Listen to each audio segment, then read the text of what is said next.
Dernier rendez-vous de l'information de la semaine sur ESAE TV. Bonsoir, bienvenue. Tout de suite, les titres de ce journal. Gérard Benonchi, député à l'Assemblée nationale et président de la Commission des finances et échanges, partage avec nous ses impressions après l'examen des rapports des inspections générales des ministères au titre de l'année 2018.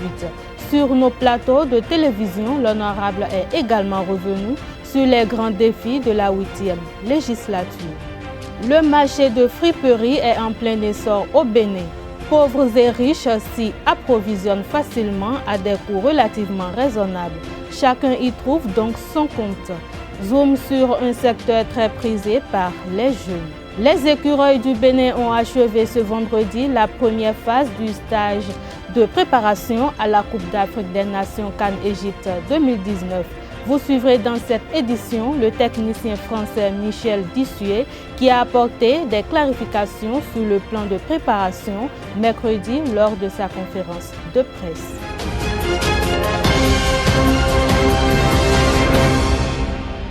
À nouveau, bonsoir. La journée de l'arbre au Bénin, instituée par décret en 1985, sera à sa 35e édition demain 1er juin 2019. Cette journée voulue pour rendre le Bénin vert est pour la plupart du temps suivie de campagnes de reboisement sur tout le territoire. Placée sous le thème Arbre et éducation pour une économie verte durable, cette édition 2019 sera officiellement célébrée dans la commune de Pereire pour le compte du département du Borgou. Dans le cadre de cette célébration, plusieurs plans seront mis en terre dans les 8 communes du Borgou. Cette journée marquera également le lancement officiel de la campagne nationale de reboisement. Initialement prévu pour le 24 juin 2019, le délibéré du procès de l'ex-préfet du département du littoral Modeste Tobola et de ses co-accusés sera prononcé le lundi 3 juin prochain. C'est la décision prise par le juge de la Cour de répression des infractions économiques et du terrorisme, CRIET. La CRIET réduit ainsi de 3 semaines l'attente de Modeste Tobola et de ses autres prévenus dans l'affaire de bradage de domaine public au quartier Filleignon 1 dans le 12e arrondissement de Cotonou. Au cours de l'audience du lundi 27 mai dernier, devant le juge de la CRIET, Modeste Tobola n'a pas reconnu les faits et a plaidé non coupable. Le procureur Gilbert Ulrich Togbonon a requis une peine de 18 mois d'emprisonnement ferme et une amende d'1 million de francs CFA contre lui.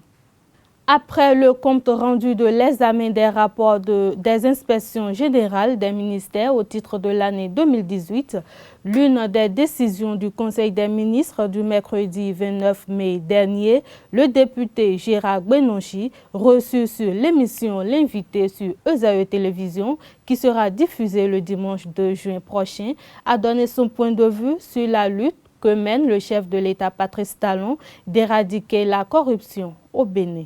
On l'écoute.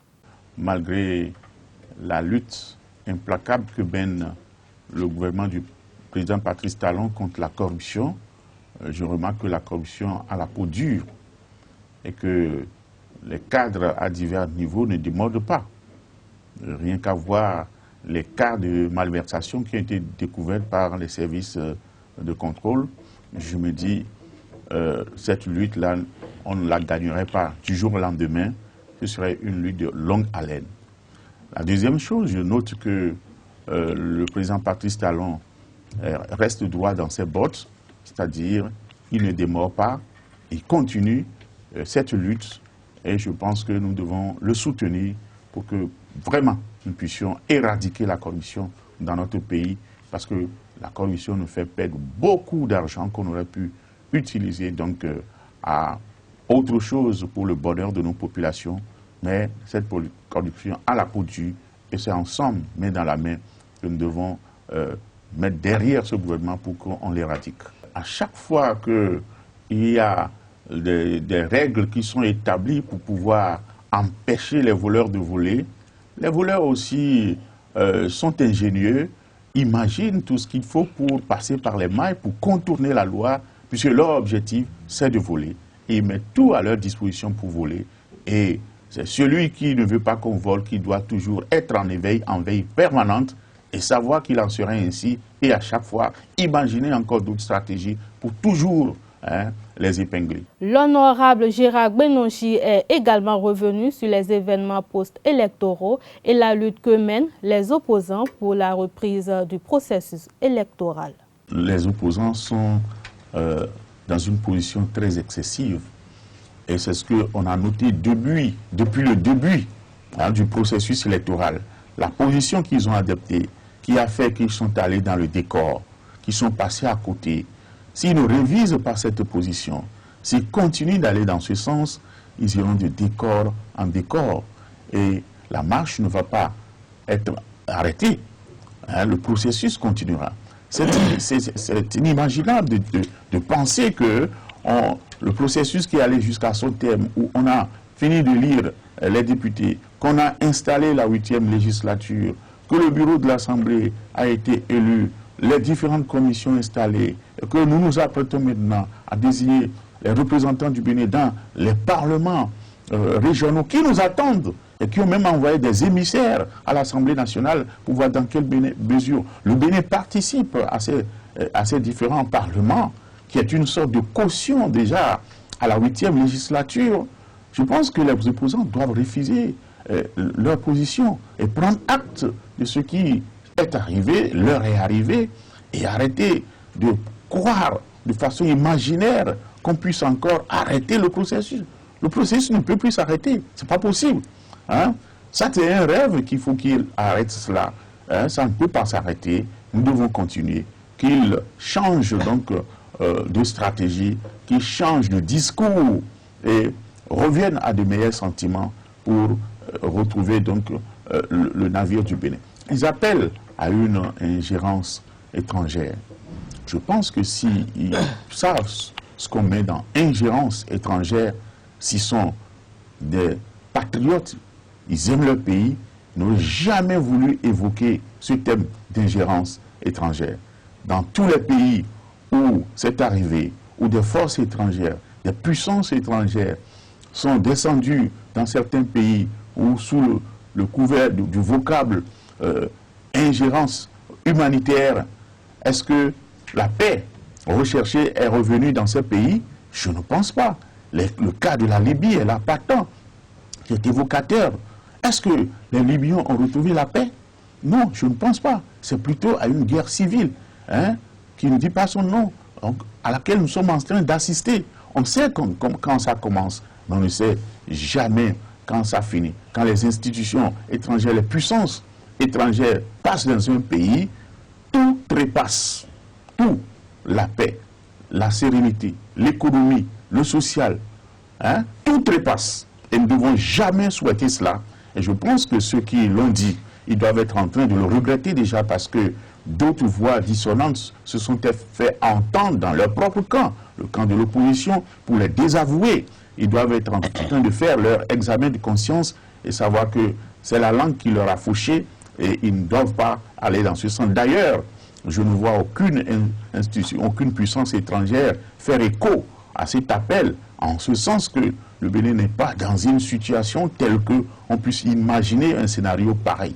Nous ne sommes pas dans une crise pareille qui puisse faire le lit à une ingérence étrangère. Je ne pense pas.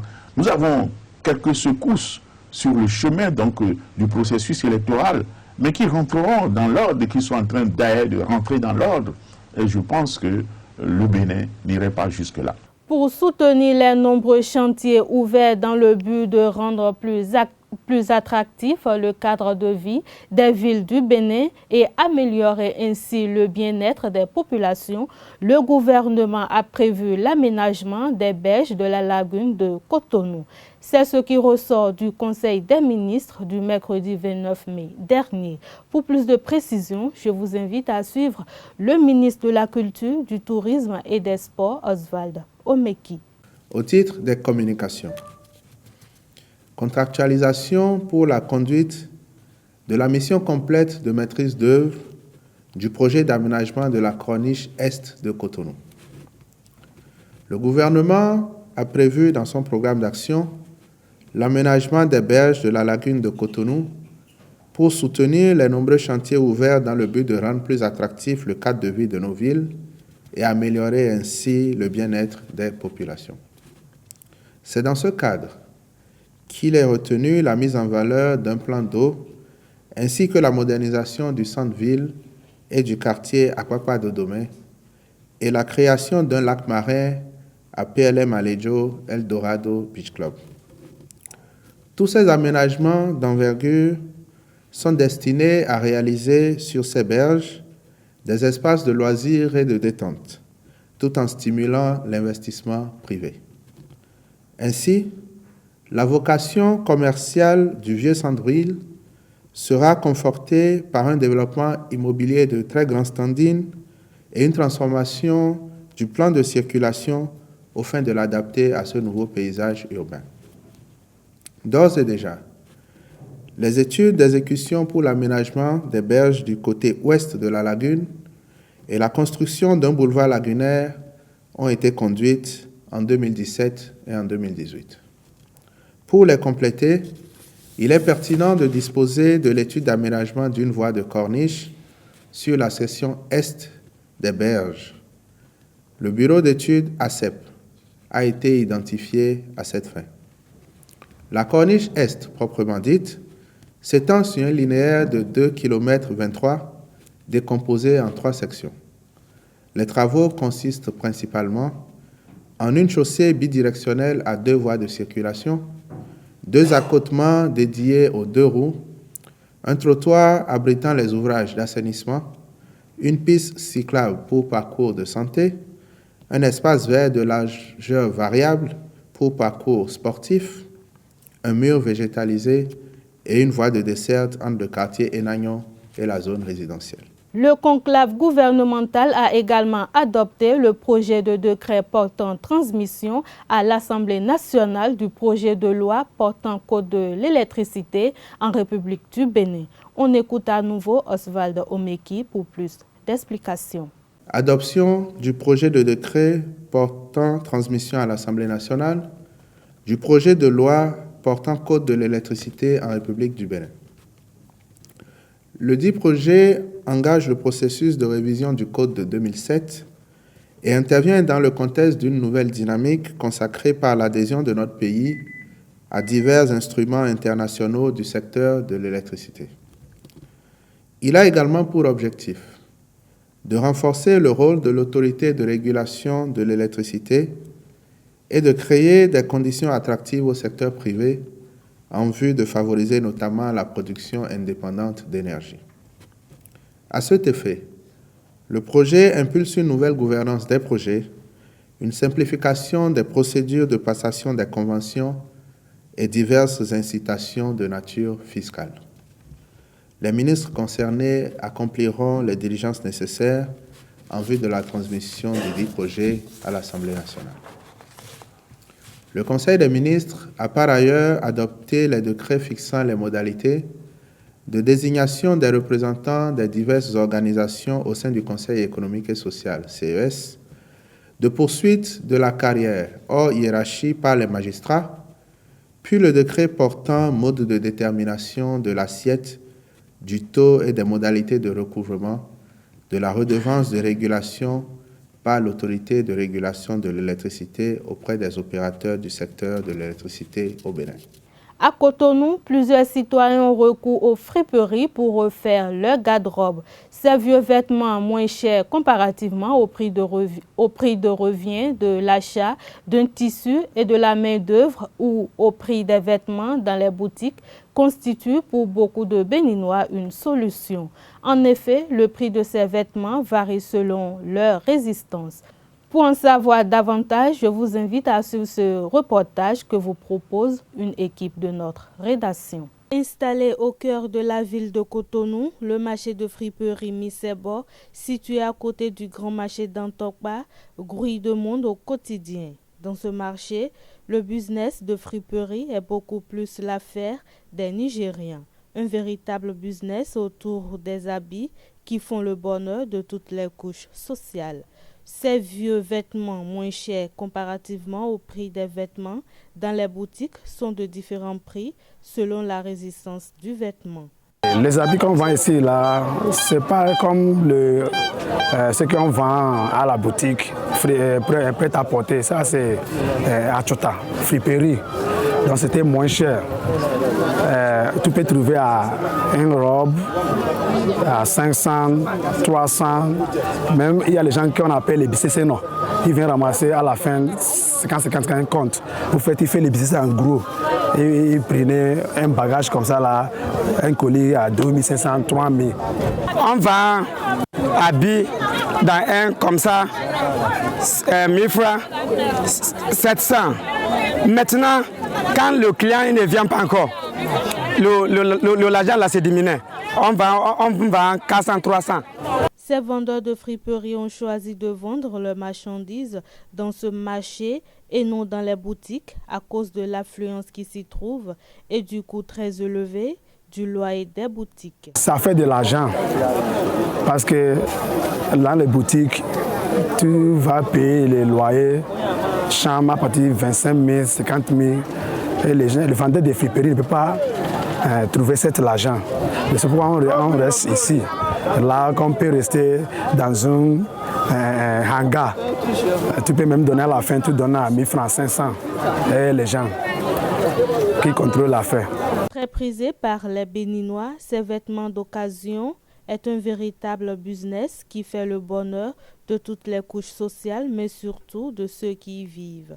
Et rappelons que certains promoteurs de prêt-à-porter viennent aussi s'approvisionner chez les grossistes de Misebo.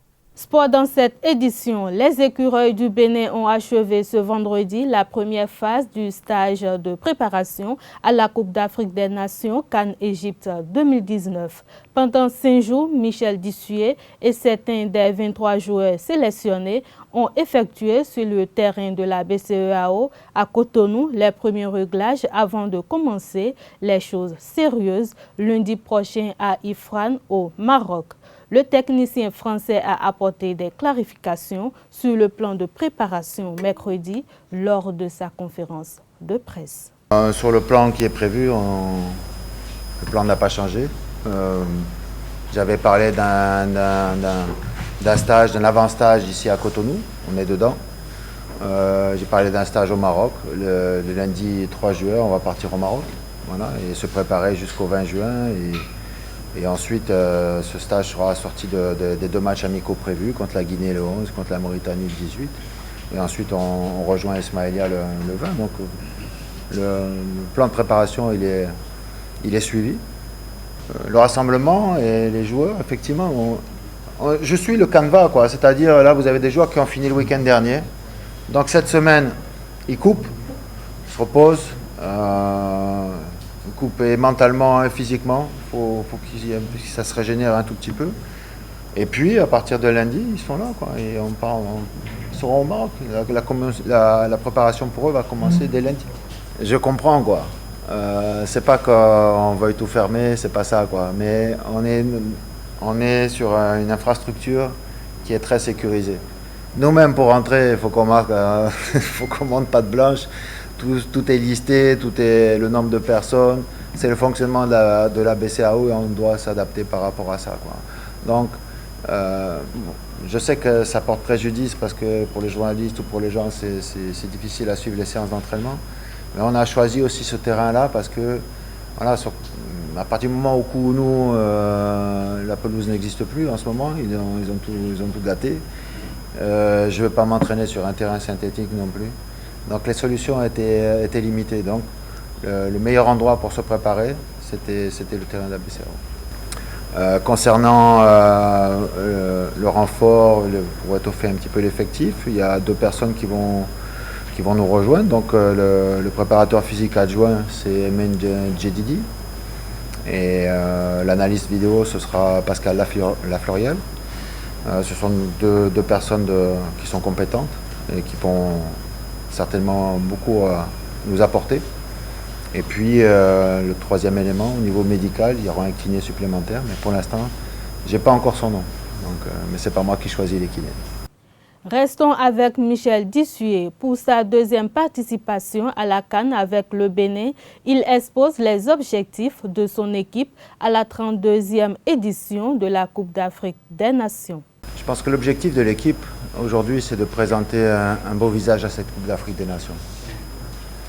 Présenter un beau visage, ça veut dire rivaliser avec les meilleures équipes du continent.